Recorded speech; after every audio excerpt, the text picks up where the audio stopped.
Bismillahirrahmanirrahim.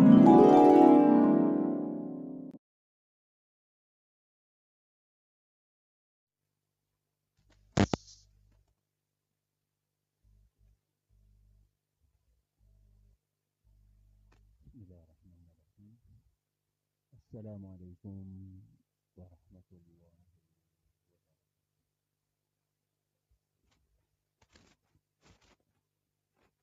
Alhamdulillahi rabbil alamin. Wa bihi nasta'inu ala umuri dunya waddin. Wa sallallahu ala nabiyyina wa sayyidina Muhammadin wa ala alihi wa sahbihi ajma'in, amma ba'd.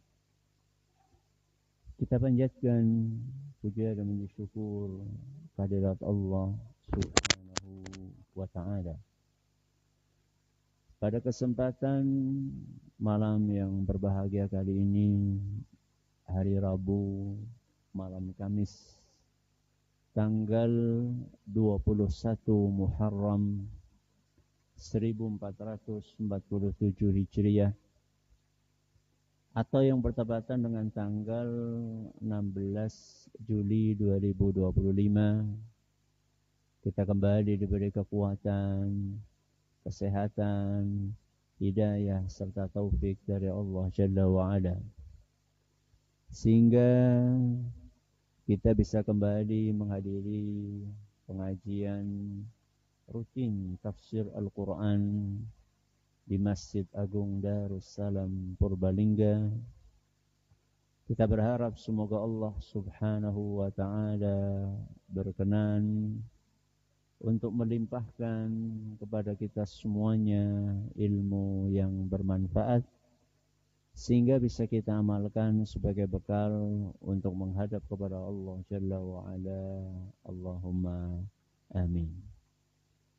Salawat dan salam semoga senantiasa tercurahkan kepada junjungan kita Nabi Agung Muhammad sallallahu alaihi wasallam, kepada keluarganya, sahabatnya, dan umatnya yang setia mengikuti tuntunannya hingga akhir nanti. Seperti biasanya, sebelum kita mengawali pengajian malam hari ini, kita akan membaca sebagian dari ayat-ayat yang termaktub di dalam surat yang mulia, surat At-Takwir. Semoga Allah Subhanahu wa ta'ala memberkahi majelis kita. A'udzu billahi minasy syaithanir rajim.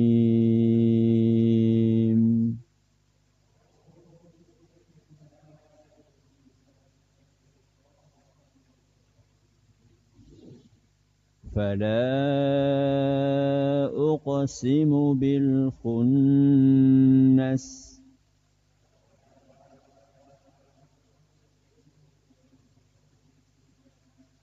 Al-jawaril kunnas.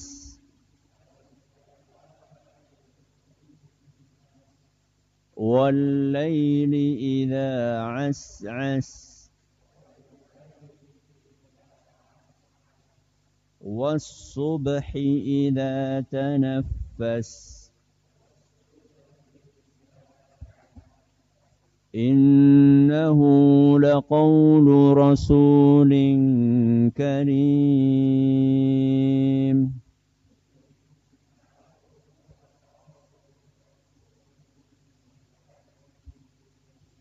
Dhi quwwatin 'inda dhil 'arsy makin.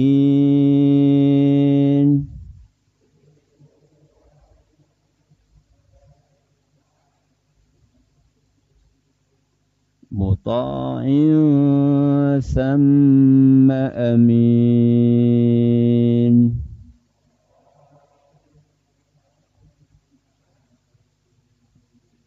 Wa ma sahibukum bimajnun.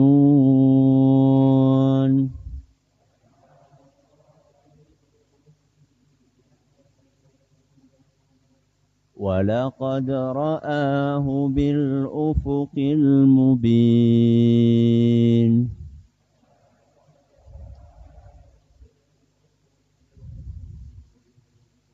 وَمَا هُوَ عَلَى الْغَيْبِ بِضَنِينٍ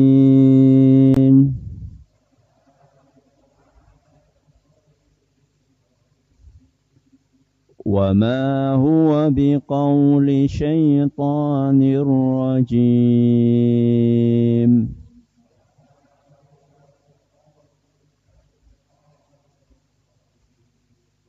فَأَيْنَ تَذْهَبُونَ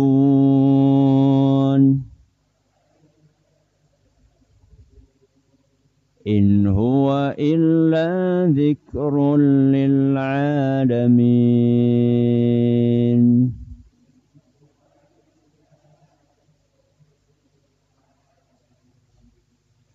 لِمَنْ شَاءَ مِنْكُمْ أَنْ يَسْتَقِيمَ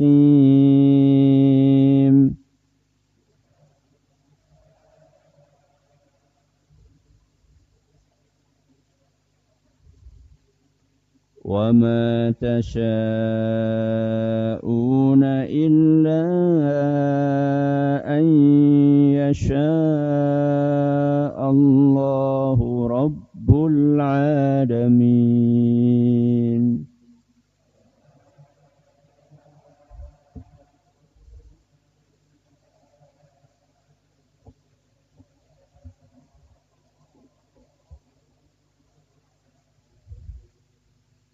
Para hadirin dan hadirat sekalian, serta para pendengar dan pemirsa rahimani wa rahimakumullah.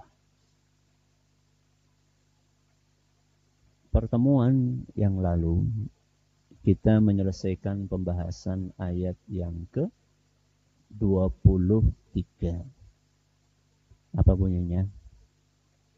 Walaqad ra'ahu bil ufuqil mubin.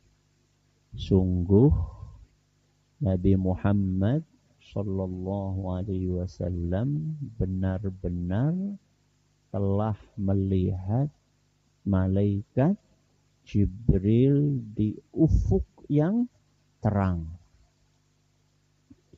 Malam hari ini kita akan memasuki pembahasan ayat berikutnya, yaitu ayat ke-24 yang bunyinya wa ma huwa 'alal ghaibi bidhanin. Dan Muhammad sallallahu alaihi wasallam bukanlah sosok yang pelit atau diragukan kredibilitasnya di dalam menyampaikan Al-Quran.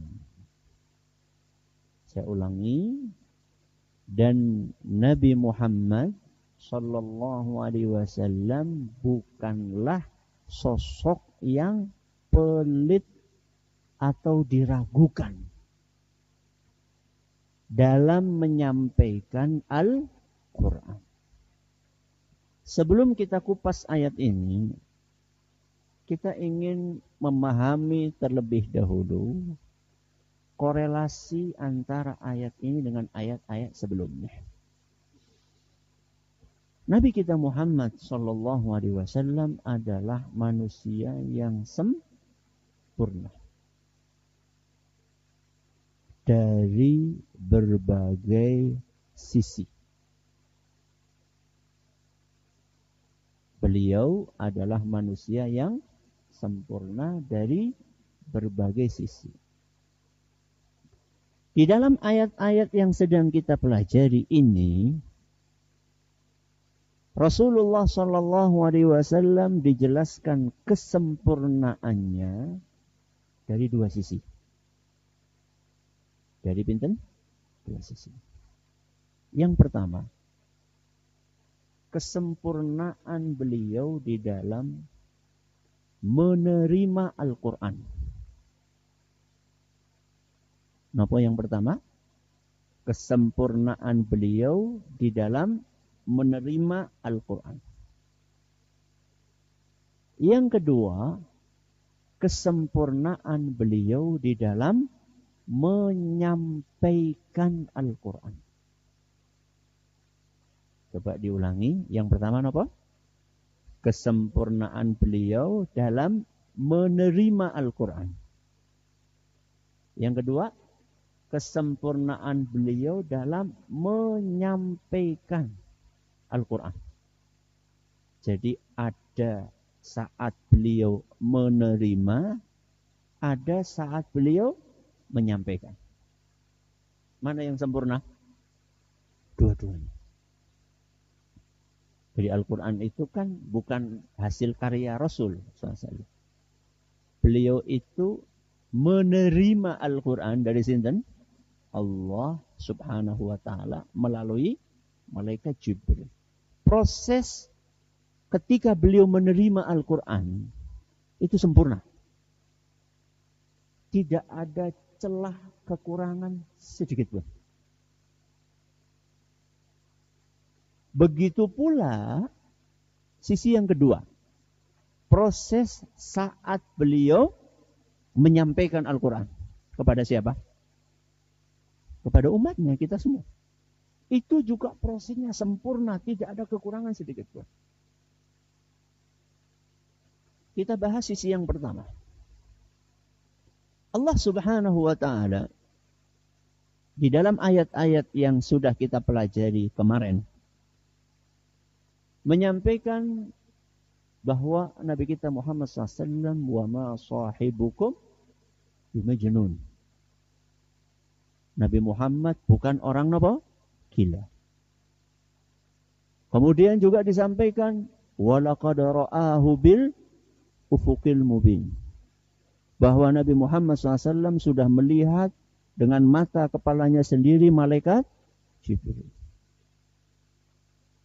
Fakta-fakta ini disampaikan agar kita memahami bahwa proses Nabi SAW saat menerima Al-Quran dari Allah itu sempurna.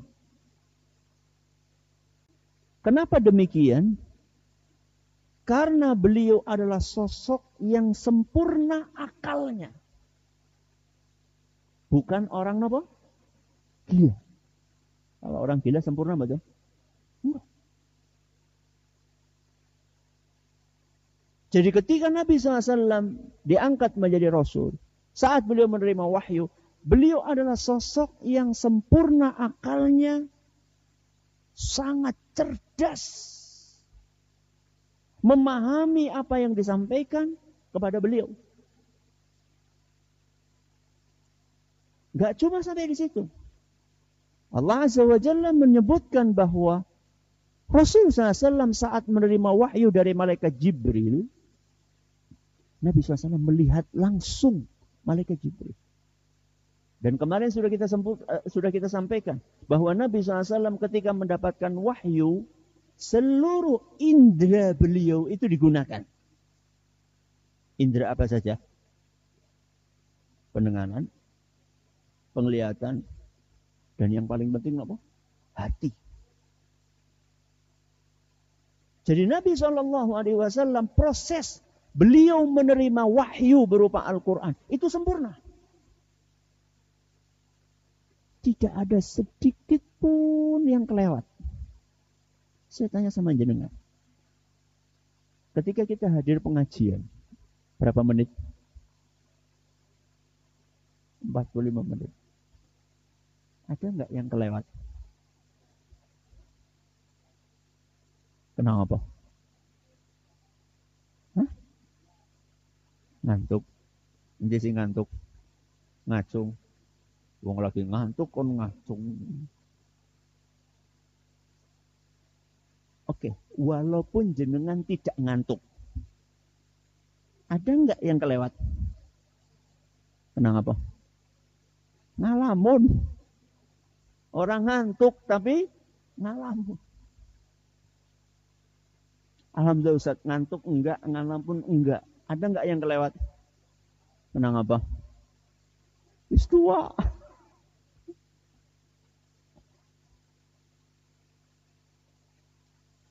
Rasulullah SAW tidak seperti itu. Rasulullah SAW saat menerima wahyu dari Allah, beliau menjalani proses itu dengan sempurna. Jadi jangan pernah kita berpikir bahwa ada wahyu yang kelewat. Karena beliau seperti jenengan tadi. Apa tadi? Ngantuk, terus apa maning? Ngalamun, ya, mikir liane. Jangan pernah berpikir seperti itu kepada Nabi kita Muhammad SAW. Jadi apapun yang disampaikan oleh beliau, Nabi Muhammad SAW, berupa wahyu, berupa ajaran, baik itu di dalam Al-Quran ataupun dalam hadis Nabi SAW, itu pasti valid dari Allah. Dan semua wahyu yang diperintahkan oleh Allah, yang disampaikan oleh Allah kepada Nabi SAW, sudah dicerna dan dikuasai secara sempurna. Ini sisi yang pertama. Sisi yang kedua. Apa tadi? Beliau sempurna saat menyampaikan Al-Quran. Kita tahu bahwa Nabi Muhammad SAW adalah Rasul. Dan salah satu pendapat para ulama ketika mereka menjelaskan apa sih perbedaannya Nabi sama Rasul. Kalau Nabi itu dapat wahyu, tidak disuruh untuk menyampaikan kepada umat. Kalau Rasul itu dapat wahyu dan disuruh menyampaikan kepada umat. Jadi tugasnya Rasul SAW, Nabi kita Muhammad SAW, setelah menerima wahyu, tugasnya adalah apa? Menyampaikan. Dan proses beliau di dalam menyampaikan wahyu itu sempurna. Dan itulah yang dijelaskan di dalam ayat yang akan kita pelajari malam hari ini. Apa bunyinya? Wa ma huwa 'alal ghaibi bibanin. Dan Muhammad sallallahu alaihi wasallam bukanlah sosok yang pelit.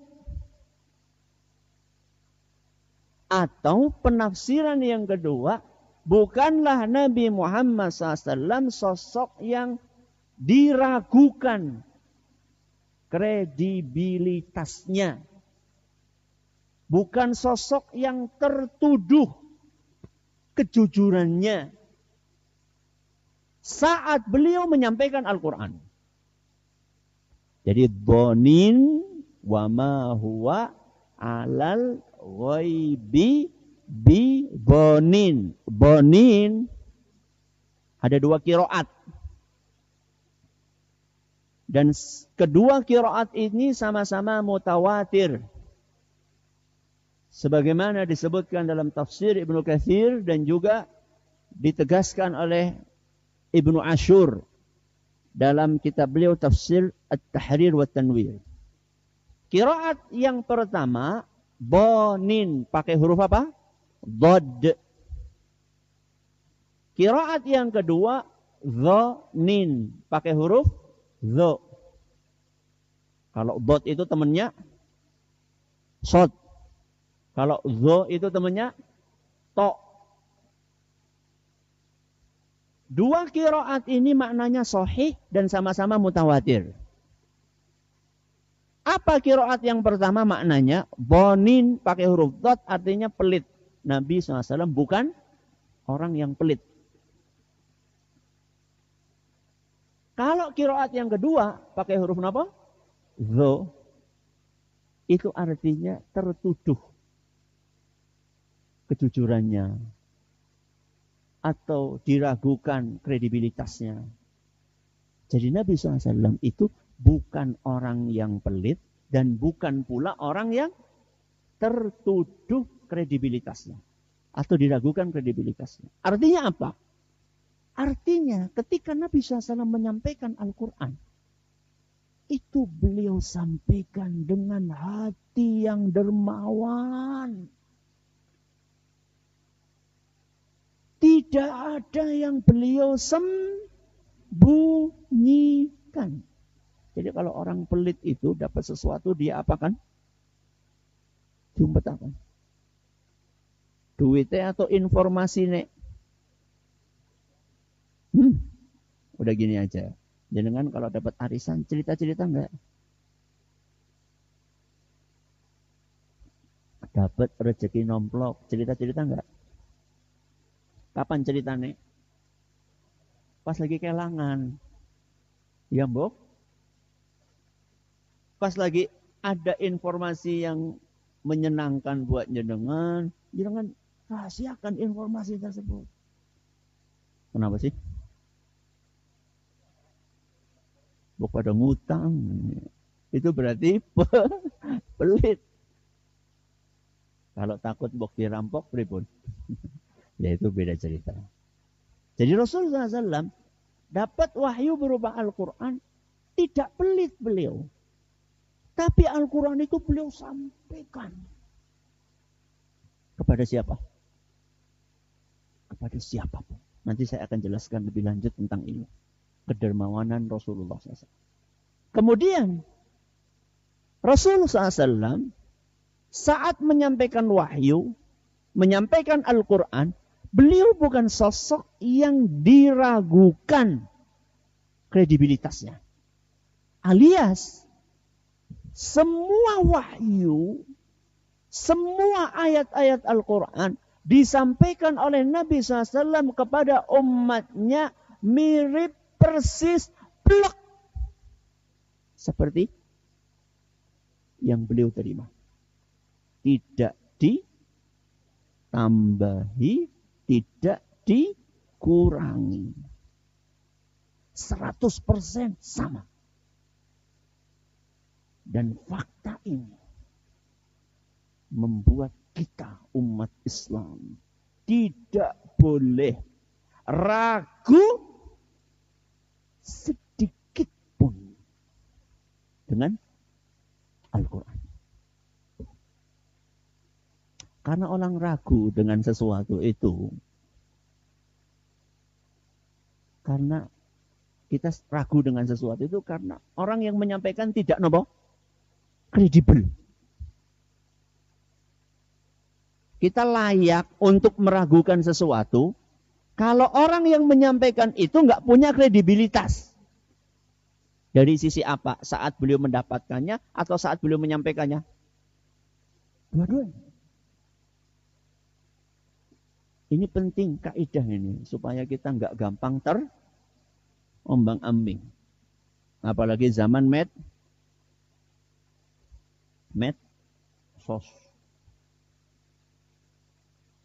Dalam sehari ada berapa postingan masuk ke WA jenengan?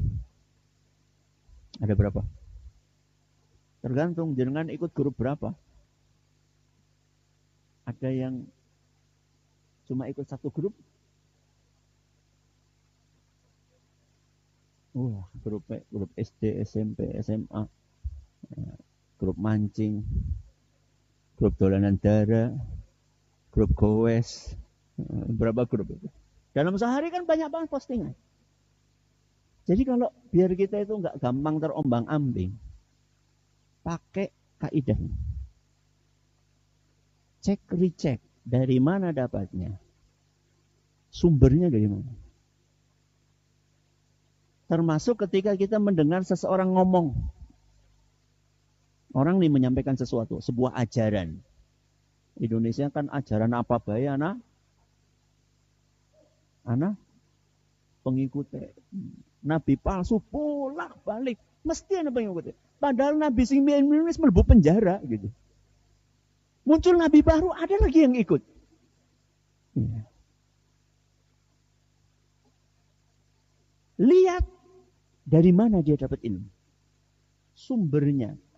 Dia menerima ilmu itu dari mana. Ini sisi yang pertama. Jenengan berhak untuk bertanya kepada seseorang yang berbicara apalagi masalah agama. Dari mana jenengan mendapatkan ini? Wis gampangane kiye-kiye, mien mondoke nang endi? Gue bae wis ben luwih apa? Lugas. Dulu belajarnya di mana? Sama siapa? Gurune siapa bae. Anda berhak untuk menanyakan itu. Kalau ada orang posting sesuatu di grup tentang ilmu agama, apalagi tanya, sumbernya mana? Anu kopas. Apa kopas? Kopi pas tuh. Lu ki landasannya Qur'ane ayat surat apa, ayat berapa, hadisnya sahih apa tidak. Jangan punya hak untuk menanyakan itu. Ini urusan agama. Kalau ternyata nggak jelas, apa yang dilakukan? Tinggalin. Maaf. Kepala kita bukan tong sampah.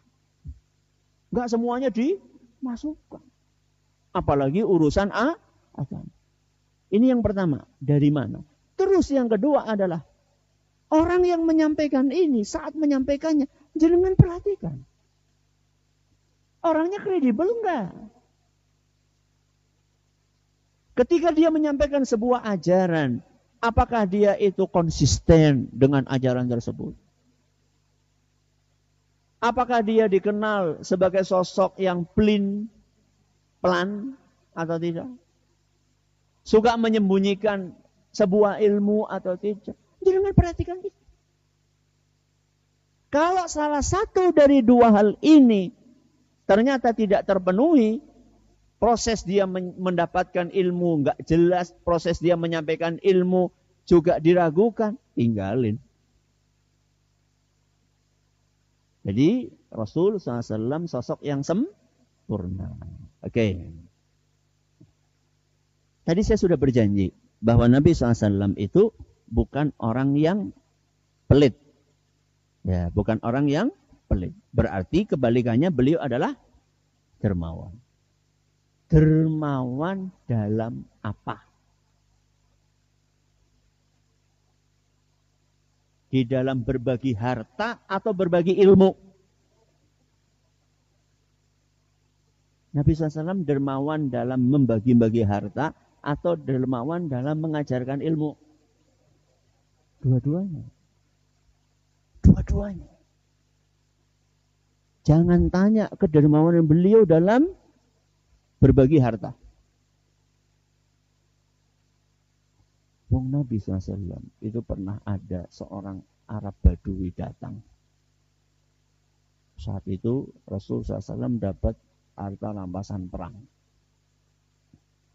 Dia minta 1 ekor kambing. Benar? 1. Si citok. Wahai Rasul, saya minta 1. Apa kata beliau? Kamu lihat ini, lembah ini, apa isinya? Ambil semua.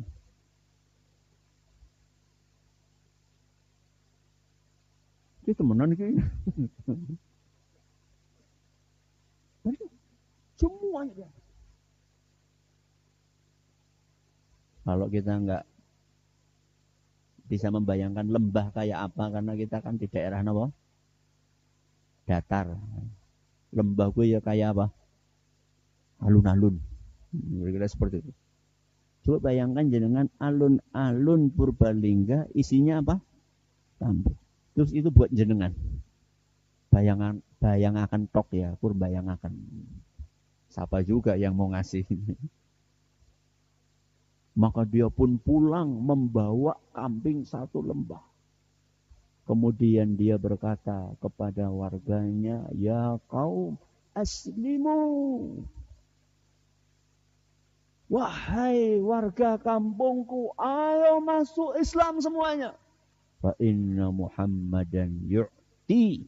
Fa inna Muhammadan yu'ti man la yakhshal faqr. Sesungguhnya Muhammad itu kalau ngasih gak takut miskin.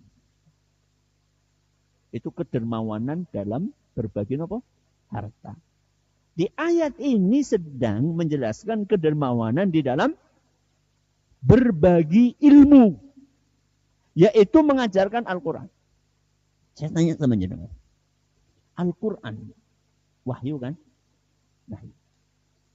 Sesuatu yang istimewa atau tidak? Sangat istimewa. Sesuatu yang berharga atau tidak? Sangat berharga. Dengan harta lebih berharga mana? Al-Quran. Kenapa? Karena Al-Quran adalah petunjuk di dunia dan di akhirat. Dengan Al-Quran kita bisa membedakan mana yang benar, mana yang salah. Dengan Al-Quran kita bisa selamat di dunia dan di akhirat. Sangat berharga. Pertanyaannya, sesuatu yang berharga biasanya kalau dimiliki oleh manusia, akan dia nikmati sendiri atau dia bagikan sama orang banyak? Jujur. Jujur. Kalau jenengan punya sesuatu yang berharga, dipangan dewek, apa dibagi? Pangan dewek. Itu sudah karakternya apa? Manusia. Pertanyaannya, Rasulullah SAW mendapatkan wahyu, sesuatu yang paling berharga. Beliau nikmati sendiri atau beliau bagikan? Beliau bagikan. Kepada siapa? Kepada siapapun. Termasuk orang yang nggak mau? Hah? Termasuk orang yang nggak mau? Termasuk. Contohnya? Ya contohnya siapa maning? Abu Lahab sama maning. Abu Jahal. Ubay bin Abdullah bin Ubay bin Salul, dedengkotnya kaum munafikin. Manusia itu kalau sudah tahu orang ini dikasih nggak mau, dikasih nggak? Enggak. Terus guna-guna orang gelem ngapa? Jiwa. Bukan hanya nggak mau dia, bahkan menuduh kita, menyakiti kita, mendiskreditkan kita, mengintimidasi kita. Kira-kira kalau jenengan punya tetangga, jenengan bagi makanan, terus dia mencaci maki kita, panganan kayak gitu, bagi-bagi, terus mambu be. Padahal enggak. Kira-kira besok bagi lagi enggak? Jangan. Kapok toh? Saya tanya, pernah enggak Nabi kapok menyampaikan Al-Quran? Tidak. Walaupun kepada orang yang menolak. Itulah kedermawanan tertinggi. Dan kita harus meneladani itu. Dermawan berbagi harta, dermawan berbagi apa? Ilmu. Terutama orang-orang yang menjadi pewaris para nabi. Sinten? Ulama, ustaz, kiai, mubaligh, dai. Itu harus apa? Dermawan. Jangan menyembunyikan ilmu. Jangan pelit berbagi ilmu. Apa ana ustaz? Ustaz pelit ilmu. Apa ana lah? Banyak temenan tuh. Lho kuwi buktine larang banget. Apa nek? Tarife maksudnya. Sekali ngundang kudu orang ono lah. Mau masana sing paling apa? Jut balik. Pasang napa? Tarik jangan.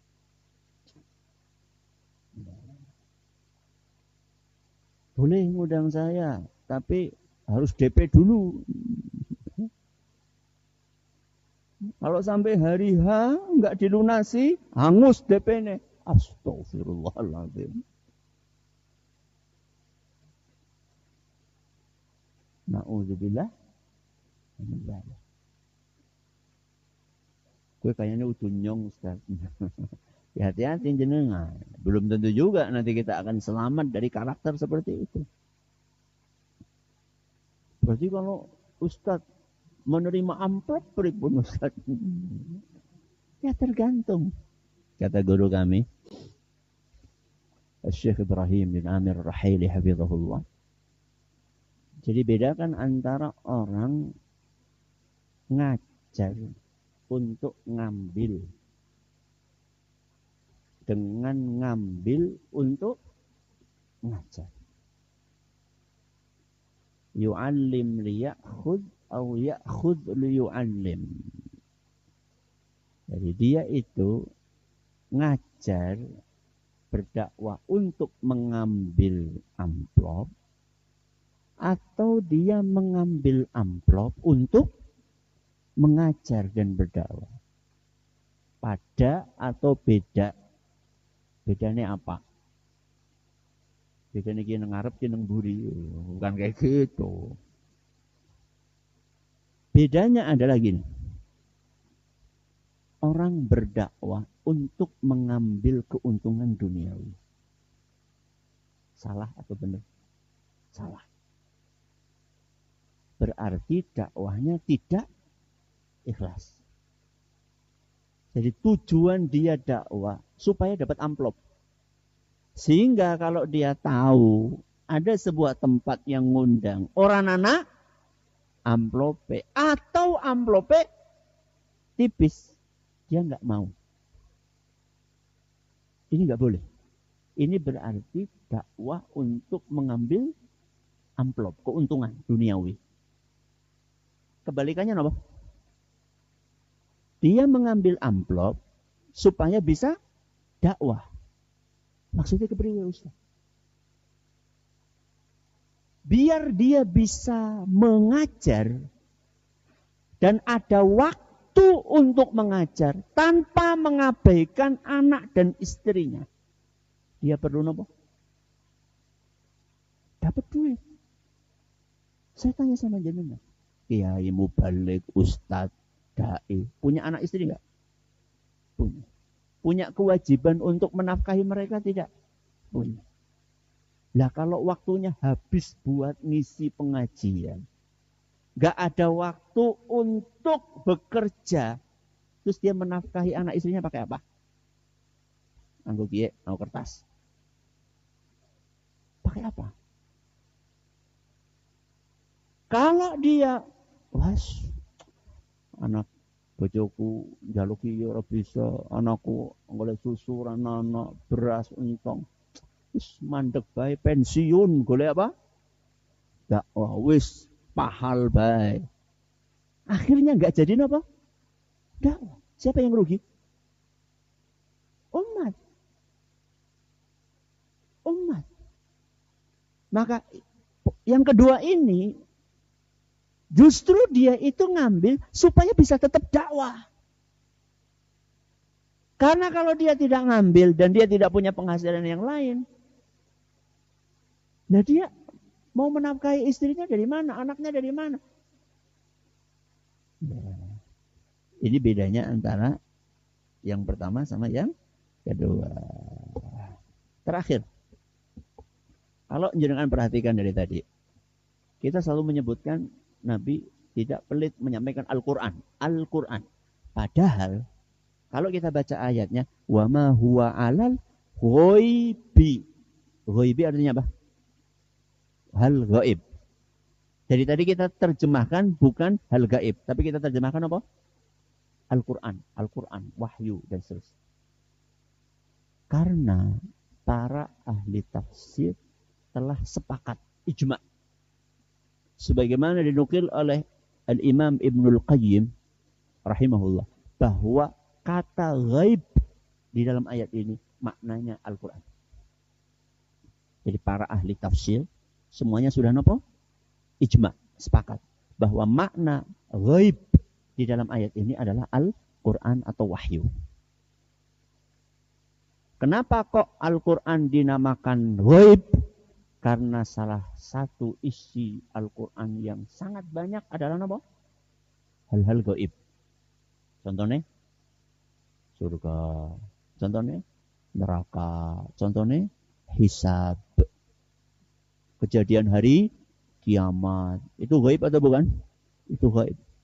Makanya di dalam ayat ini Allah Azza wa Jalla menamai Al-Quran dengan ghaib. Semoga apa yang kita pelajari bermanfaat bagi kita semuanya. Terima kasih atas perhatiannya. Mohon atas segala kurangnya kita akhiri dengan doa kafaratul majelis. Subhanakallahumma bihamdika asyhadu an la ilaha illa anta astaghfiruka wa atubu ilaik. Assalamualaikum warahmatullahi wabarakatuh. Jangan lupa untuk subscribe dan share bila kajian ini dirasa bermanfaat.